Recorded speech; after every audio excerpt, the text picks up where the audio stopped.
I'm J.R. Church. Welcome to today's analysis of the news. Just a little bit of housekeeping. I want to tell you that I went to the doctor and he looked at the PET scan and told me that the two tumors that were radiated 3 months ago have nearly disappeared.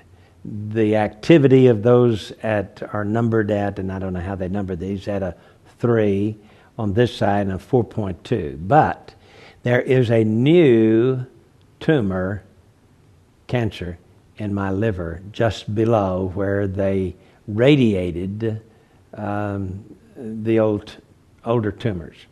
This one is down below, right in here, and it's 7 on the, shall we say, the Richter scale, on the scale of activity. That, of course, is not good news for me. However, the doctor did say that they could go in with stereotactic radiation and take it out as well, or that is, bombard it with x-rays. Or maybe I could have it taken out with radiofrequency ablation. So I'm going to the surgeon on Thursday afternoon and discuss that with him. I'll let you know what he says. Keep praying for me. These little nasty tumors keep showing up. I don't know how else to say it, except they're pesky little things and they just don't seem to want to go away. I asked the doctor, I said, is this going to happen periodically? Am I going to have a tumor here and a tumor there, show up? He says, well, on one end of the bell curve, this might be the last one.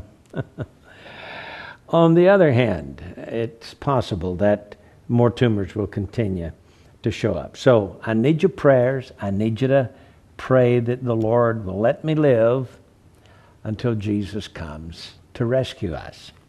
And I call it rescue because in 1 Thessalonians, we are told that we are not appointed to wrath. For God hath not appointed us to wrath, chapter 5, verse 9, but to obtain salvation. And so, he says, whether we wake or sleep, we shall live together with him, wherefore comfort one another. And I feel like that the rapture is soon. I'd like to be here to see it all happen.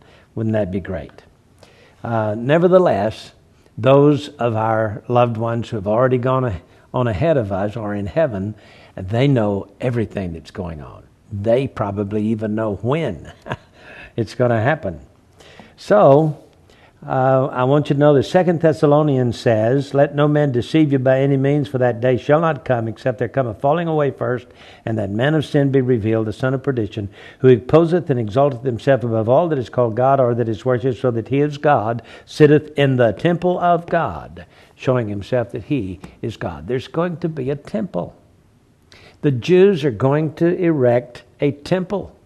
Now we know that since 1984 they've been working on the tools of the temple. We know that just the other day they began building the altar for the temple.